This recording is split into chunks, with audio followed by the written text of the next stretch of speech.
Baik, selamat pagi anak-anak. Apa kabar hari ini? Semoga kalian semua sehat-sehat dan baik-baik saja.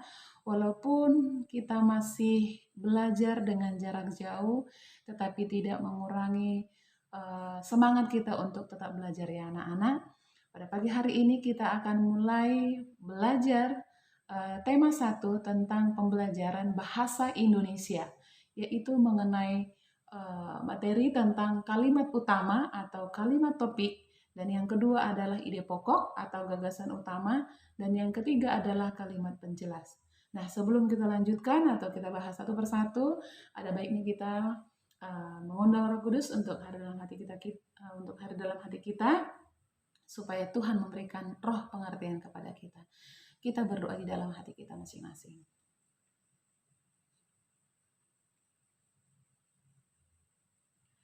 Amin.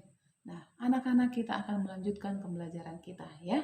Nah, seperti yang membilang tadi, pada saat ini kita akan mempelajari tentang materi bahasa Indonesia di dalam tema 1.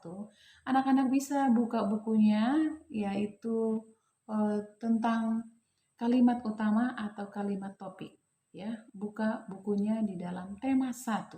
Kita akan belajar materi bahasa Indonesia ya. Yang pertama kita bahas mengenai kalimat utama atau kalimat topik. Nah, anak-anak, apa sih kalimat utama itu? Kalimat utama adalah kalimat yang memuat inti atau gagasan utama satu paragraf, yang di dalamnya terdapat ide pokok paragraf dan didukung dengan kalimat penjelas. Nah, kalimat utama biasanya terletak bisa di awal dan juga bisa di akhir daripada sebuah paragraf. Apakah kalian sudah tahu apa itu paragraf? Nah, anak-anak, perhatikan. Paragraf adalah tulisan di awal yang posisinya menjorok ke dalam. Jadi, kalian perhatikan biasanya kalau paragraf itu atau tulisan di buku, jadi baris pertama itu agak menjorok ke dalam ya sedikit. Oke. Nah, berikutnya adalah kita lihat contoh ya. Kita lihat contoh seperti berikut. Masih banyak yang belum memahami bahaya membuang sampah elektronik di sembarang tempat. Padahal sampah elektronik dapat mengakibatkan sejumlah dampak buruk bagi lingkungan jika dibuang tidak pada tempatnya. Nah, pada kalimat di atas, kalimat utamanya ada di awal paragraf atau kalimat yang bergaris bawah. Ya, pahami anak-anak? Contoh yang kedua, ya, ini karena panjang kalimatnya, anak-anak boleh baca atau di pause dulu videonya supaya bisa dipahami. Nah, kalimat ini yaitu kalimat utamanya terdapat di akhir kalimat.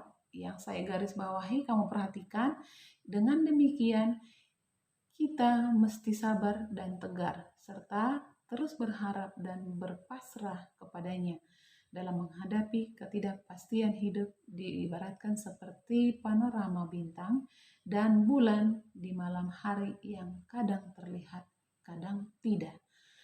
Inilah contoh kalimat utamanya yang terletak di akhir paragraf ya. Nah, kita lanjut ke ide pokok atau gagasan utama. Ide pokok sering disebut dengan gagasan utama ya. Ide pokok atau gagasan utama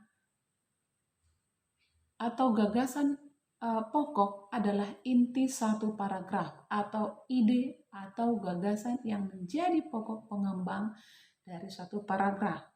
Ide pokok ini terdapat dalam kalimat utama ya, akan tetapi tidak disajikan secara utuh dalam kalimat utama, melainkan intisari dari kalimat utama. Dalam satu paragraf hanya ada satu ide pokok ya. Kemudian bagaimana sih cara menentukan ide pokok? Perhatikan. Yang pertama adalah mengambil kalimat utama. Jadi kita harus mengambil dulu kalimat utama dalam paragraf tersebut. Kemudian yang kedua, mengurangi kata-kata dalam kalimat utama yang tidak perlu ya. Jadi kita bisa mengurangi kalimat yang tidak perlu ya, supaya tidak terlalu panjang ide pokoknya. Kemudian yang ketiga adalah membalik kalimat utama atau menyimpulkan kalimat utama. Yang keempat, kita menyimpulkan isi paragraf tersebut ya.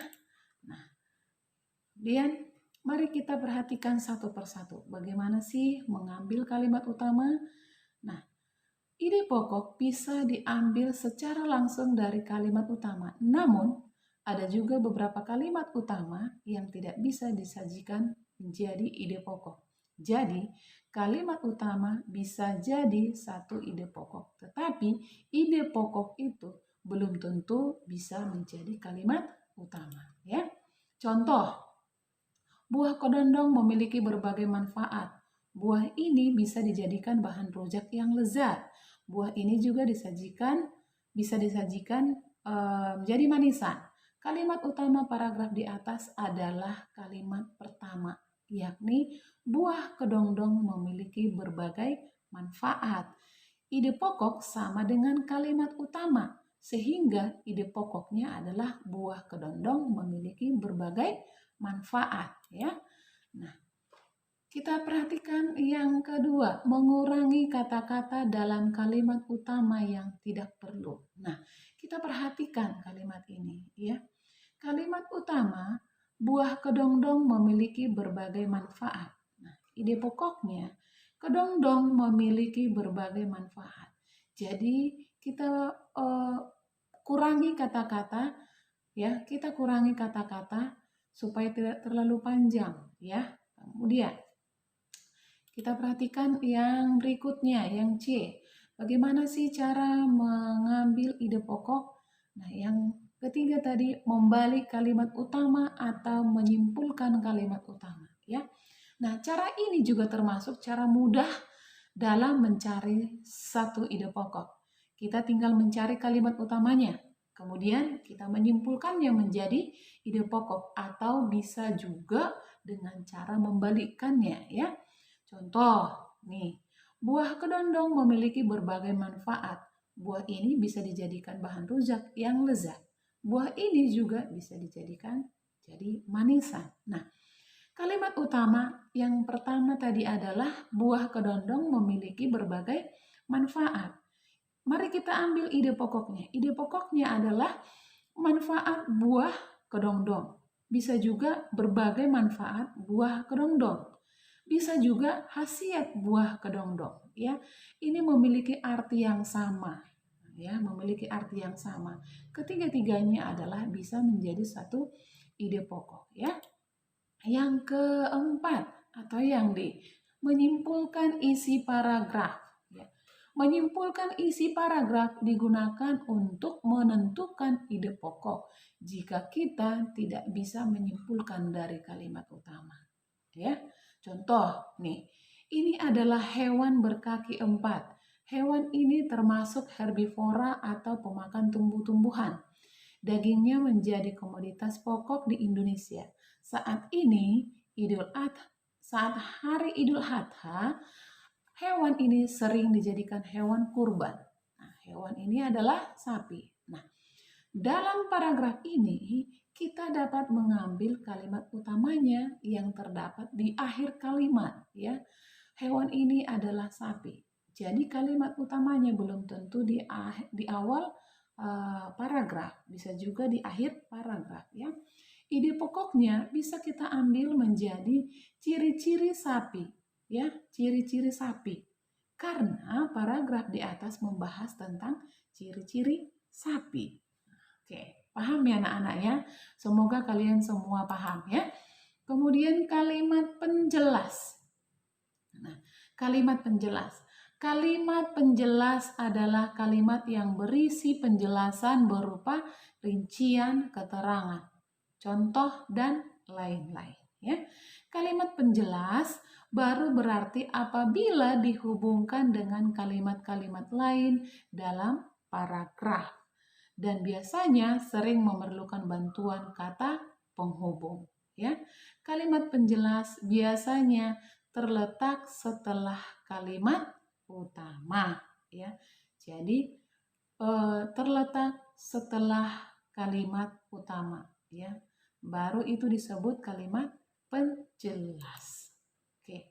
Nah, sampai di sini pembahasan kita pada saat ini. Semoga anak-anak bisa memahami bagaimana cara menentukan kalimat utama, ide pokok, dan juga kalimat penjelas. Ya. Demikian pembahasan kita. Semoga bermanfaat bagi kita semuanya.